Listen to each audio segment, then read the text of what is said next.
Pole देशातला सगळ्यात मोठा, ज्यामध्ये आपण चर्चा करतोय महाराष्ट्राची. मराठवाड्यातलं चित्र काय असेल ते आपण प्रत्येक मतदारसंघ निहाय पाहिलं.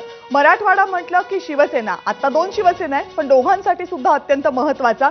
जे चित्र आपण पाहिलं त्याबद्दल ठाकरे गटाला नेमकं काय वाटतं? सचिन अहिर यांच्याकडे जाऊयात. हिंगोली, परभणी, धाराशिव, औरंगाबाद समाधानाची बाब आहे?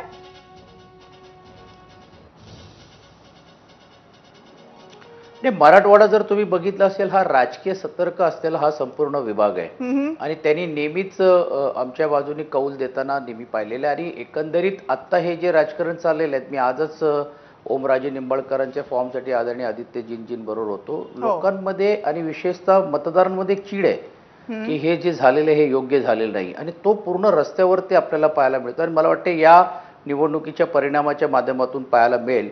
आणि ज्यांनी सुरुवात या महाराष्ट्रामध्ये नकली आणि असलीची केलं, तर मला वाटते त्यांना आरसा दाखवण्यासाठी मराठवाडीचे हे निकाल मला वाटते दाखवत आहेत की काय वस्तुस्थिती आणि काय परिस्थिती आहे.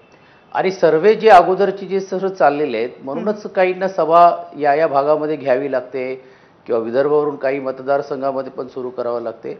पण मराठवाड्याचं जर तुम्ही परफॉर्मन्स बघितलं तर ग्राउंड नेते जरी गेले असेल पण कार्यकर्त्यांचा संच आणि आमचा मतदार हा पूर्ण ताकदीने आमच्याबरोबर असताना हा मासेसमध्ये दिसतोय, लोकांमध्ये ज्यावेळी आम्ही फिरतोय तसं दिसतोय. आणि म्हणून मला वाटते त्याचेच परिणाम या ओपिनियन पोलमध्ये पाहायला मिळतात.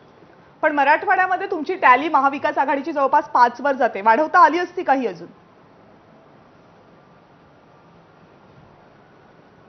आणि आता येईल ना, कारण अजून सभा आमच्या व्हायच्या आहेत. जसं मी सांगितलं, वोट कन्व्हर्सेशन हा दोन्ही बाजूच्या लोकांना राहणार आहेत. आदरणीय उद्धवजी देखील महाविकास आघाडीचे नेते म्हणून ज्या ज्या मतदारसंघामध्ये जातील त्याचा प्रभाव हे नक्कीच त्या उमेदवाराला मिळणार आहे ना.